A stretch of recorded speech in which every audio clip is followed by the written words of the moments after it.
Good morning student. तो कल हम लोगों ने जो गुजरात सेट का क्वेश्चन पेपर था उसके अप टू 21 क्वेश्चन तक डिस्कस किए थे, तो उसके आगे के हम लोग आज डिस्कस करते हैं, ठीक है। तो ये गुजरात सेट 2019 का क्वेश्चन पेपर हम लोग डिस्कस कर रहे हैं, जैसे आप लोगों को पता है। चलो, so in the Indian shield life appeared about 3800 million year ago. This cyanobacterial life is represented by. So जो इंडियन सील्ड है उसमें लाइफ कब अपीयर हुई थी? लगभग 3800 मिलियन ईयर होगा। और ये जो साइनोबैक्टीरिया लाइफ है, सबसे पहले क्या अपीयर हुआ था? साइनोबैक्टीरिया। सो ये जो साइनोबैक्टीरियल लाइफ है, तो ये कब, जस्ट 1 सेकेंड। सो ये जो था साइनोबैक्टीरियल लाइफ है, इसके एज कितनी है और ये किस उसमें है? तो एज इन्होंने बताई है कि जो 3800 मिलियन ईयर एगो है वो वाली की। तो वो किस फॉर्म में सब मिलेगी? जो सल्फाइड और हैं चित्रदुर्गा ग्रुप के, वो उनकी एज क्या है? 2.6 टू 2.8। कोलार सिस्ट बेल्ट की एज है 2.6 टू 2.9। और जो रामागिरी सिस्ट बेल्ट है उसमें 2.5 टू 2.5 है, मतलब अप्रॉक्स 2.5 टू 2.5 के। अब जो कार्बोनेट रॉक्स हैं, तो हमें साइनोबैक्टीरिया क्या है?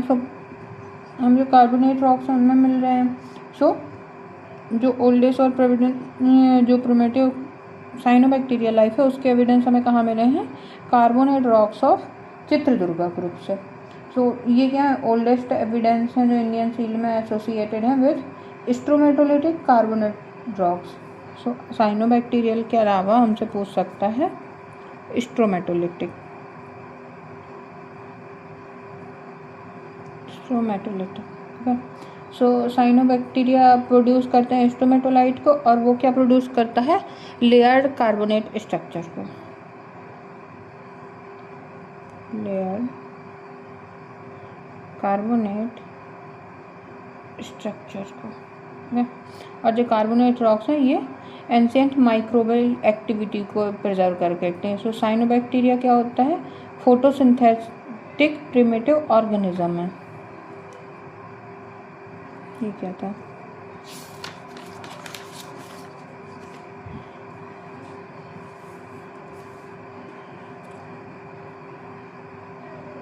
फोटो सिंथेटिक प्रिमिटिव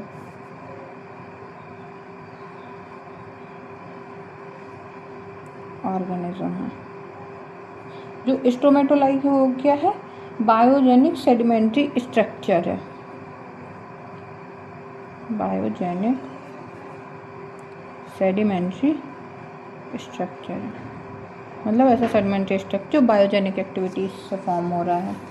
अब जो carbonate rock of Chitradurga group हैं, तो ये इनमें क्या है? कार्बोनेट हैं तो वो प्रिजर्व कर रखे हैं स्ट्रोमेटोलाइट को, और वो हैं एंशिएंट माइक्रोबियल मैट्स हैं, वो यहाँ पे मिलते हैं। जो सल्फाइड और है, सो सल्फाइड क्या इंडिकेट करता है? मिनरलाइजेशन को इंडिकेट करता है सल्फाइड और के, कोई भी उससे नहीं करता है। और जो रामागिरी सिस्ट बेल्ट है ये क्या है? गोल्ड डिपॉजिट से एसोसिएटेड है। और कोलार सिस्ट बेल्ट तो पता ही है, कोलार गोल्ड फील्ड वाला। सो दूसरा है जो ओल्डेस्ट लाइफ एविडेंस है वो वर्ल्ड वाइड कॉमनली किससे लिंक किए जाते हैं? स्ट्रोमेटोलाइट से और कार्बोनेट रॉक्स से। Okay, next question. The typical non marine evaporite deposit is. So non marine deposit कौन सा होता है? ट्रोना, हैलाइट, नमक जो हमारा नॉर्मल रॉक सॉल्ट है वो कैसे होता है? ओशन से होता है। जिप्सम, डोलोमाइट और ट्रोना। सो ट्रोना क्या होगा? सोडियम कार्बोनेट एवापोराइट है। ये सोडियम कार्बोनेट एवापोराइट है, और ये non marine type of origin का होता है। Highlight marine and non marine दोनों का हो सकता है। जिप्सम कॉमनली मैराइन एवापोराइट है, और डोलोमाइट जो है वो एवापोरेट मिनरल नहीं होता है। सो ट्रोना फॉर्म कहाँ होता है? जो प्लाया लेक्स हैं, playa lakes and closed basin alkaline lake, closed basin alkaline lakes. ठीक है, तो यहाँ पे ये फॉर्म होता है। जो एवापोराइट डिपॉजिट है वो फॉर्म ही क्यों होते हैं? सो एवापोराइट डिपॉजिट ये क्यों फॉर्म होते हैं? ड्यू टू इंटेंस एवापोरेशन,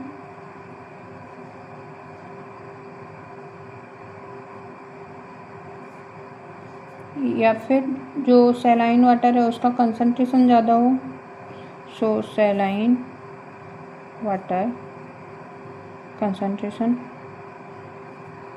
और प्रेसिपिटेशन ऑफ डिजॉल्व सॉल्ट, जो सॉल्ट्स पानी में डिजॉल्व हो रखे हैं उसका प्रेसिपिटेशन हो अगर, सो प्रेसिपिटेशन ऑफ डिजॉल्व्ड सॉल्ट, तो इनकी वजह से होता है।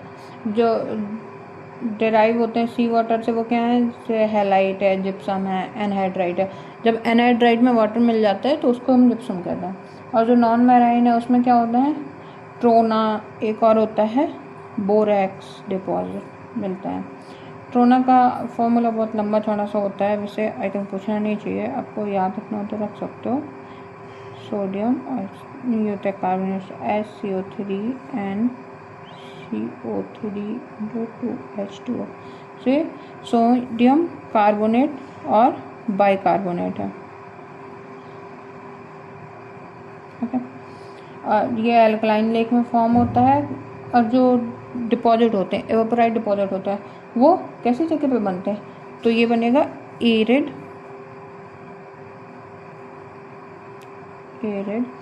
कॉन्टिनेंटल, या फिर जो बेसिन है वो कहाँ होंगे, एरिड कॉन्टिनेंटल बेसिन पे फॉर्म होता है। हैलाइट है, ये दोनों में ही होता है, हम लोगों ने देख लिया। जिप्सम है वो मैराइन एवापोराइट है, और ट्रोना नॉन मैराइन हो गया, डोलोमाइट हो गया। ओके, और non marine evaporite deposit form कहाँ हो रहे हैं, प्लाया लेक, सैलाइन लेक या फिर डेजर्ट बेसिन में। गुड, नेक्स्ट क्वेश्चन देखते हैं। Which one of the following is the correct option for representing inner planets of solar system? अब देखो इस तरीके से आपके PYQ हेल्प करता है। अब हम लोगों ने बांगर में पढ़ा कि जो इनर प्लैनेट है वही रॉकी प्लैनेट का क्या होता है, उनकी डेंसिटी कैसी होती है ना, टेरेस्ट्रियल प्लैनेट की। और जो MP सेट का क्वेश्चन पेपर था उस पर उन्होंने ऑर्डर पूछा था डेंसिटी का, जिसे हम लोगों ने देखा था। दोनों क्वेश्चन लिंक हो गए ना डायरेक्टली तरीके से। So which one of the following is the correct option for representing inner planets of the solar system? Inner planet कौन कौन से होते हैं, mercury, Venus, earth, Mars. Mercury, Venus, earth and Mars. अब जो इनर प्लैनेट है इनके characteristic क्या होते हैं, सो कैरेक्टरिस्टिक ऑफ इनर प्लैनेट, तो रॉकी कंपोजिशन,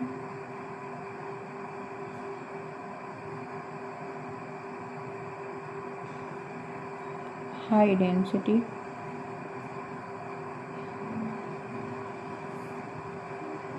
smaller size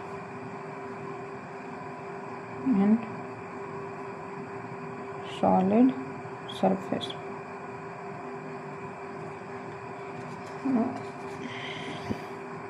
एक चीज़ हमें बताइएगा कि अगर मैं इसको थोड़ा टेढ़ा ऐसे रख के लिखे तो आपको समझ आ जाएगा, सीधा लिखना थोड़ा टफ होता है हमारे लिए, हमारी राइटिंग इससे और ज़्यादा वो थोड़ा ख़राब सी आती है।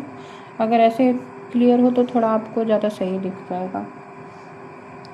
जो आउटर है, या आउटर को हम क्या बोलते हैं, जोवियन प्लैनेट बोलते हैं। तो जो जोवियन प्लैनेट है वो क्या क्या होता है, जुपिटर, सैटर्न, यूरेनस, नेपच्यून, है ना। और इनके कैरेक्टरिस्टिक क्या होंगे, ये गैसेंट होते हैं, गैसियंस होते हैं। इनकी डेंसिटी जब गैस से बने हुए हैं तो क्या होगी, लो होगी, सो लोअर डेंसिटी। और गैस से बने हुए हैं तो इनका एटमॉस्फेयर कैसा है, थिक एटमॉस्फेयर। ओके, सो एस्ट्रोनॉमिकल बाउंड्री कौन फॉर्म करता है, एस्टेरॉइड बेल्ट कहाँ पर फॉर्म होता है, आपसे ये भी पूछा जा सकता है। सो जो एस्टेरॉइड बेल्ट होता है वो इनर एंड आउटर प्लैनेट को सेपरेट करता है, वो एक बाउंड्री है। और मिलेगा कहाँ पे, लाइक इनके किनके बीच में करता है, so between Mars and Jupiter. ये हो गया हमारा correct option. Okay, next question देखते हैं। In which of the following electrode arrangement the current electrodes are denoted by C1, C2 and potential electrode by P1, P2? तो किसमें होता है C1, C2, P1, P2?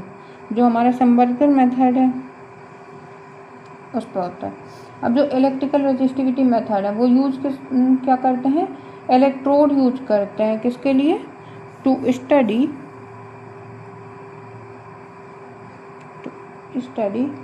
सब सरफेस रेजिस्टिविटी।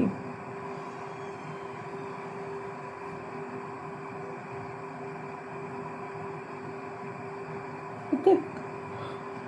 अब दो type के इलेक्ट्रोड होता है, एक होगा करंट इलेक्ट्रोड और दूसरा होता है पोटेंशियल इलेक्ट्रोड।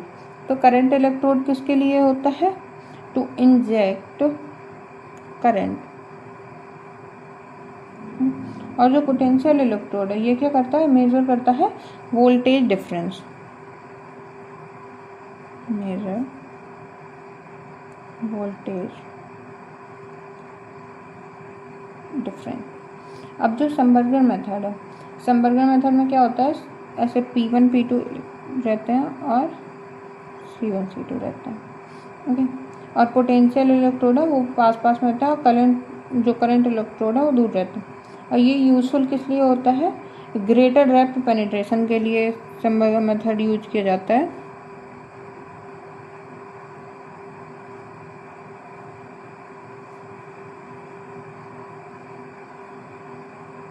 पेनिट्रेशन के लिए, और जो इलेक्ट्रोड है उनका मूवमेंट कम करना पड़ता है, तो ये भी इस पर फ़ायदा होता है कि लेस इलेक्ट्रोड मूवमेंट होता है जिसकी वजह से फास्टर सर्वे होता है।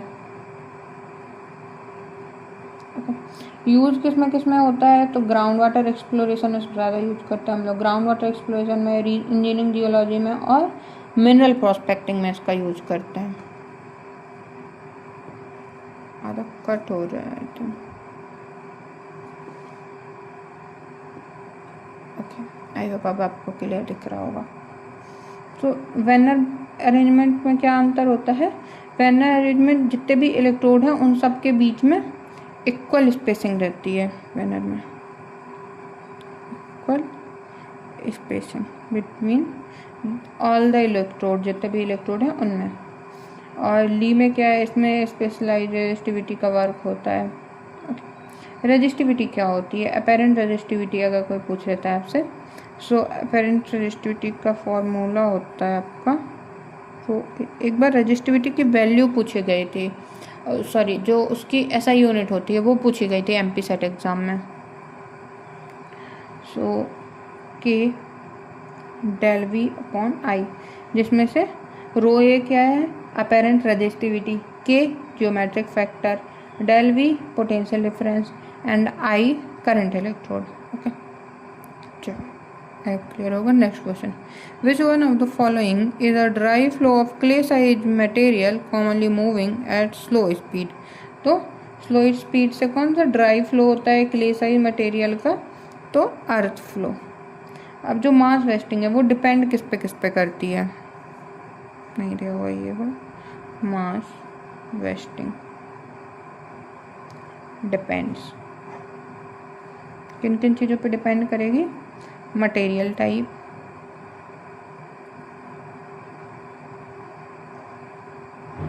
वाटर कंटेंट,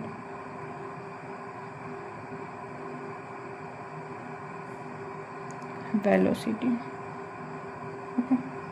अब जो अर्थ फ्लो है उसकी क्या क्या कैरेक्टरिस्टिक है, सो अर्थ फ्लो में क्ले रिच मटेरियल होता है, फाइन सेडिमेंट होता है। अब क्ले कैसा है, फाइन सेडिमेंट साइज है, सो फाइन मटेरियल हो गया, फाइन सेडिमेंट। और मूवमेंट कैसा होगा, स्लो मूवमेंट। और बिहेवियर कैसा है, प्लास्टिक बिहेवियर। और ये कहाँ पर आता है, कहाँ पर होगा, जहाँ सैचुरेटेड स्लोप्स होंगे।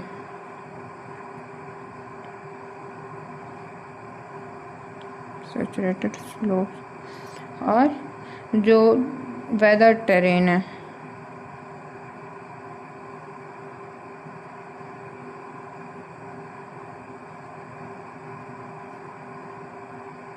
वेदर टेरेन, वहाँ पर ये बहुत अच्छे देखने मिलेगा।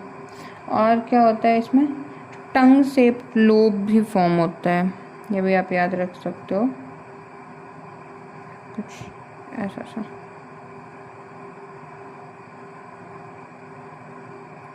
सेव्ड लो, स्लो डिफॉर्मेशन होता है, फाइन ग्रेन मटेरियल होता है। अब जो डेब्रिस फ्लो, डेब्रिस फ्लो में क्या होता है, ये कोर्सर फ्रेगमेंट्स रहते हैं इसमें, कोर्स फ्रेगमेंट, जैसे बोल्डर, ग्रेवल, मड और रैपिड होता है, रैपिड। लहार क्या है, आरसाइड फ्लो तो हम लोगों ने बहुत डिटेल में देखी। लहार क्या होता है, volcanic mud flow, volcanic mud flow. Solidification क्या है, ये पेरीग्लेशियल स्लो फ्लो होता है due to freeze and thaw.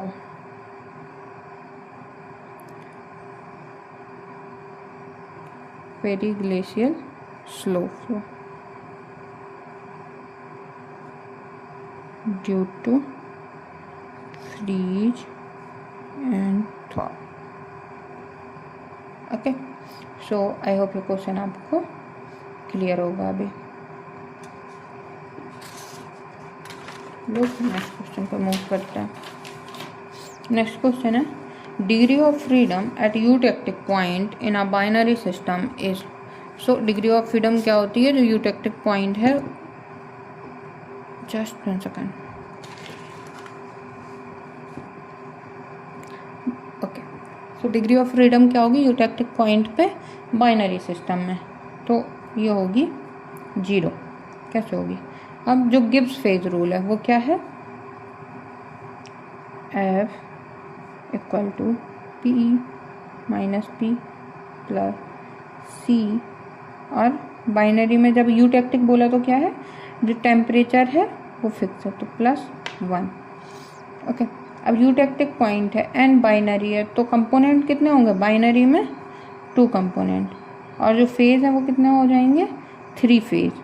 तो इसमें डिग्री ऑफ फ्रीडम कितनी आ जाएगी, क्योंकि फेज क्या क्या है, एक तो बाइनरी के जो 2 कंपोनेंट हो उनका सॉलिड ए और सॉलिड बी है, और दूसरा जो लिक्विड जनरेट हुआ है वो हो जाएगा। सो 3 तरह के फेज हो जाएंगे।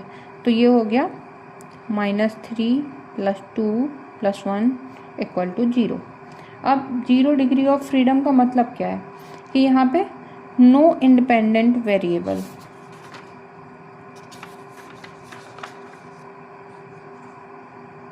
No independent variable. ओके, और यहाँ पे इसका मतलब क्या हुआ, इंडिपेंडेंट वेरिएबल नहीं है तो कोई भी ऐसे बिना डिस्टर्ब किए हुए इक्विलिब्रियम को टेम्परेचर कंपोजिशन चेंज नहीं हो सकते हैं, यूटेक्टिक पॉइंट्स पे ये फिक्स रहेंगे। तो यूटेक्टिक पॉइंट क्या है, इनवेरिएंट है। ओके, तो यहाँ पे no temperature and composition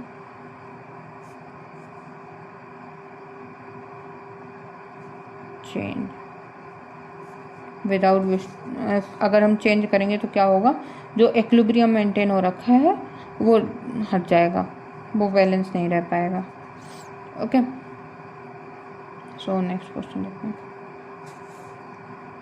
the steep sided regular magnetic body with the shape of reverse tear is called, क्या कहलाती है, डायपिड्स कहलाती है। डायपिड्स क्या होते हैं, डायपिड फॉर्म ही क्यों होते हैं, तो ये होते हैं बायोन्सी ड्राइवन अपवर्ड मूवमेंट होता है डक्टाइल मटेरियल का। ये क्या है, buoyancy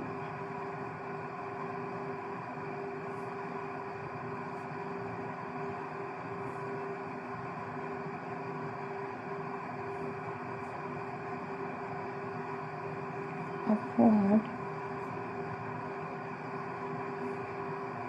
movement of ductile material. Okay, और मटेरियल क्या क्या होता है जिनकी वजह से ये फॉर्म होता है, मैग्मा या फिर सॉल्ट या फिर डक्टाइल सेडिमेंट। इसको और किन किन शेप को बोला जाता है, जैसे इसका एक तो हो गया रिवर्स टीयर, और होता है बुल बाउसेड्स, बुल हेड या फिर नैरो टेल, क्योंकि ये पूंछ की तरह एक दिखाई देता है और रिजेंबल करता है रिवर्स टीयर ड्रॉप को। इस पे डेंसिटी का भी इन्वर्जन रहता है कि डेंसिटी जो सराउंडिंग की है, डेंसिटी सराउंडिंग, वो जो डेंसिटी डायपीर की है उससे बहुत ज़्यादा रहेगी या फिर ज़्यादा रहेगी, तभी तो वो ऊपर की ओर रहेगा। अब डायपीर इम्पॉर्टेंट क्यों होता है? ग्रेनाइट इन प्लेसमेंट में, और जो सॉल्ट टेक्टोनिक है या फिर डोम फॉर्मेशन में। प्लूटॉन क्या होता है? ये तो जनरल इंट्रूसिव बॉडी होती है प्लूटॉन। प्रोफाइल्स, ये टेक्सचर से रिलेटेड है, जो प्रोफाइरी टेक्सचर। डायपीर करेक्ट है अपना। रिंग डाई, रिंग डाई क्या होता है? सर्कुलर फ्रैक्चर्ड फील्ड होता है जब मैग्मा से, तो उसको बोलते हैं। सो रिंग डाई यहाँ पे लिख देते हैं, circular fractures filled by magma. Okay. Next question. Which one of the following is the oldest Archean craton of the Indian Seal? Oldest कौन सा है हमारा? धारवाड़ क्रेटॉन है। आपके लिए एक होमवर्क है, धारवाड़, बुंदेलखंड, सिंहभूम और बस्तर, इन सब की एज आपको मिलियन ईयर में देना है। ठीक है, कमेंट में आपको ऐसे लिखना है, जैसे सबसे ओल्डेस्ट तो धारवाड़ हो गया, उसके बाद कौन सा है, फिर कौन सा है, तो आपको ये बताना है कमेंट सेक्शन में। ओके, आज का ये आपका होमवर्क है। अब क्रेटॉन होते क्या हैं? तो ये क्रेटॉन स्टेबल कॉन्टिनेंटल न्यूक्लियाई होते हैं, स्टेबल कॉन्टिनेंटल न्यूक्लियाई, और ये फिर एंशिएंट प्री कैम्ब्रियन क्रस्ट है।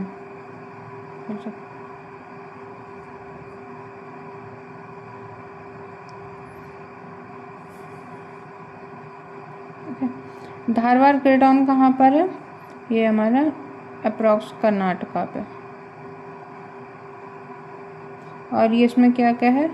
टीटीजी ग्रेनाइट है, टोनालाइट, रंजमलाइट जो होता है, और ग्रीन स्टोन बेल्ट है, और एंशिएंट ग्रेनाइटॉइड है, और एज कितनी है? 3 गीगाएनम। याद रखिए, आपको एज मिलियन ईयर्स में बतानी है, ठीक है, गीगाएनम्स में नहीं बतानी है। और ये फेमस किसके लिए है? जो कोलार गोल्ड फील्ड है, कोमेटाइड है, आर्कियन टेक्टोनिक्स के बारे में जो हमें पता चलता है वो धारवाड़ से पता चल रहा है। बुंदेलखंड, सिंहभूम, बस्तर, ये सब भी हैं। ओके, अब जो ग्रीन स्टोन बेल्ट है वो क्या है? मेजर आर्कियन फीचर है जो अर्ली क्रिस्टल एवोल्यूशन को बताता है। ये जो ग्रीन स्टोन बेल्ट है ये किसको बताता है? आर्कियन फीचर है जो अर्ली क्रिस्टल एवोल्यूशन को बताता है। So tell about early crystal evolution. Okay, next, ACF diagram representing transformation during metamorphism of basalt can be named as। जो इनको मेटामॉर्फिज्म ऑफ बेसाल्ट जो होता है ACF डायग्राम को, तो ACF डायग्राम को और क्या क्या हम बोल सकते हैं? Pseudo component, phase diagram, chemographic diagram, या कॉम्पैटिबिलिटी डायग्राम। सो ये सारा ही बोलते हैं इनको। ओके, अच्छा इसको समझते हैं। ACF डायग्राम है वो यूज किस में होता है? जो मेटामॉर्फिक पैथोलॉजी उसमें होता है, और स्पेसिस जो मेटामॉर्फोज्ड मैफिक रॉक्स हैं, मेटामॉर्फोज्ड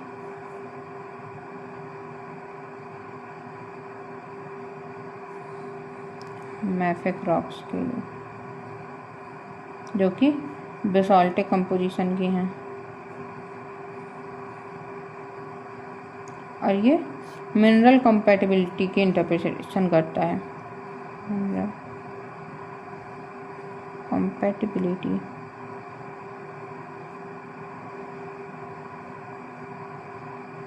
इंटरप्रिटेशन। अब ACF में जो A है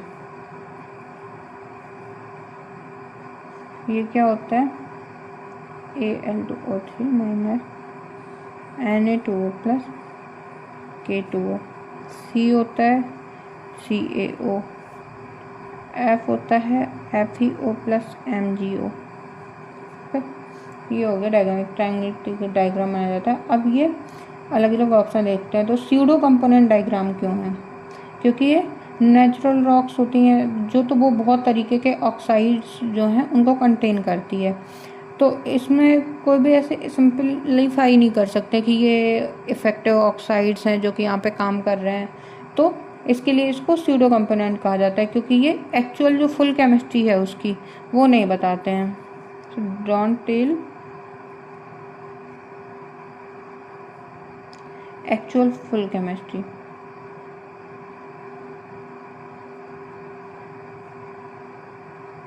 और जब कुछ ऐसा झूठ वाला हो तो उसको क्या बोलते हैं? स्यूडो बोलते हैं। अब फेज डायग्राम क्यों है? फेज डायग्राम क्या करते हैं? स्टेबलाइजेशन को ही बताते हैं। और ACF डायग्राम भी क्या करता है? स्टेबल मिनरल असेंबलीज को और जो इक्विलिब्रियम मिनरल रिलेशन है उनको बताता है। किसके बारे में बताता है? एक तो ये बताता है stable mineral assemblies, stable mineral assemblies, और दूसरा बताता है इक्विलिब्रियम मिनरल रिलेशन।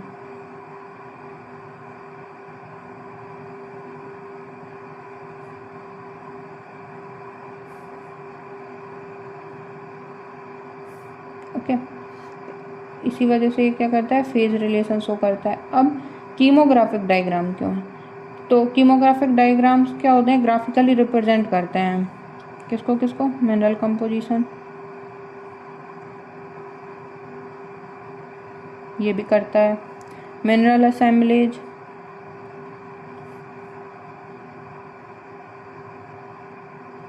ये भी शो करता है। और bulk rock chemistry,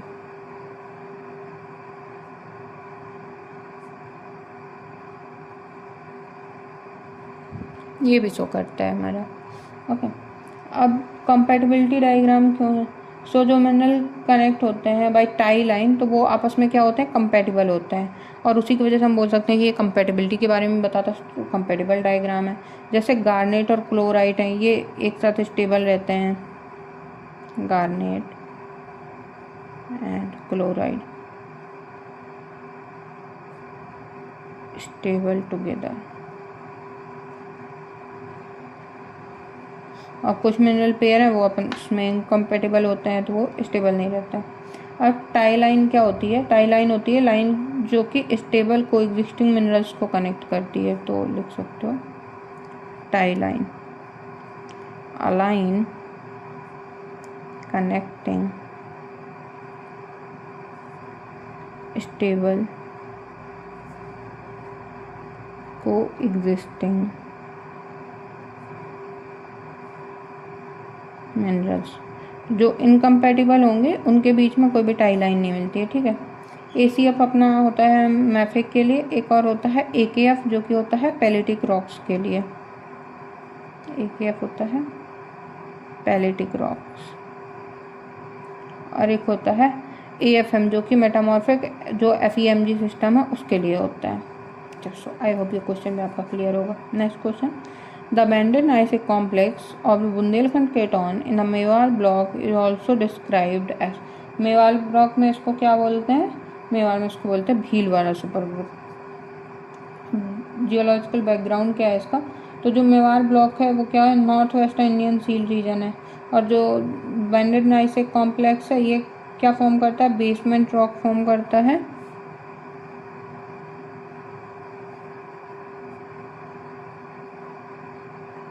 basement rocks, और ये कैसी हैं? हाई ग्रेड मेटामॉर्फिक टेरेन है।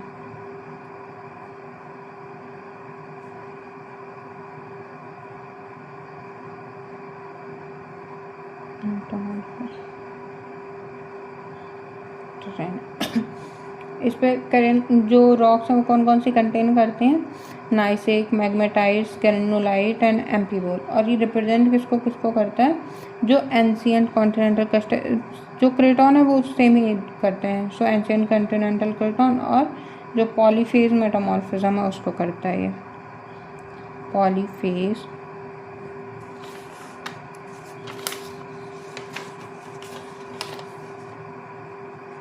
मेटामॉर्फिज्म। और ये इम्पोर्टेंट क्यों है? क्योंकि ये बेसमेंट रॉक बनाता है आरावली और दिल्ली सुपर ग्रुप के लिए। ओके, सो BGC क्या है? Basement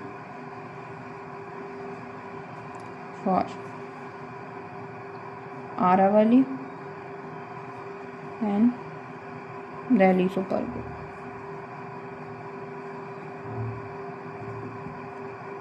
okay, Aravalli means Aravalli super group के लिए, आरावली सुपर यंगर सुप्रा क्रिस्टल जो सीक्वेंस होता है उसके लिए। ओके, इसका ऐसा होता है कि सबसे ओल्डेस्ट होता है, फिर BGC या फिर जो भीलवाड़ा है, फिर उसके बाद आरावली और उसके ऊपर दिल्ली। सो आई होप ये क्वेश्चन आपको क्लियर होगा। तो चलो, मैं 30 मिनट्स हो चुका है, इसके आगे क्वेश्चन हम लोग नेक्स्ट लेक्चर में डिस्कस करेंगे। Okay, so thank you very much. और आप सजेस्ट करिए अगर आपको कोई भी चेंज चाहिए। सो बाय।